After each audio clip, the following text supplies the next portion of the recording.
21 সালেও তো বিজেপি অনেক প্রতিশ্রুতি দিয়েছিল, আর সে একই রকম ভাবে 24-এও তো দিয়ে যাচ্ছে। আসলে মানুষ কিছুই পায়নি।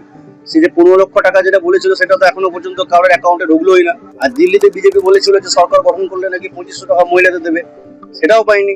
বিজেপি মানেই ঢপবাজি। বিজেপি কোনো কাজ করেও না, শুধু মানুষকে লাইনে দাঁড় করানো। যেদিন থেকে বিজেপি এসেছে লাইনে দাঁড় করানো ছাড়া কিছু করেনি।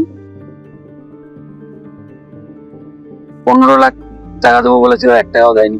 2 কোটি চাকরি দেবো বলেছিল, তাও দেয়নি। আগে 21 সালেও তো আমরা মনে করুন সবারই অ্যাকাউন্টে 15 লাখ টাকা দেবো বলেছিল, জিরো ব্যালেন্স, মানুষকে লাইনে দাঁড় করিয়ে রেখে।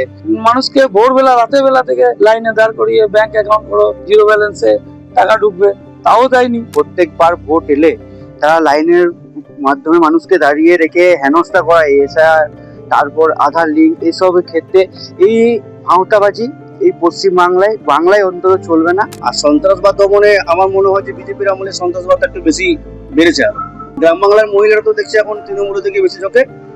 গ্রাম বাংলার মানুষ যার কাছে পাচ্ছে, এখন সবারই মুখে একটাই কথা যে তৃণমূলই ভালো, তৃণমূলই ভালো, তৃণমূলই ভালো। এবারে ভাই ভোটের লড়াই এই এখানেই দেখবো।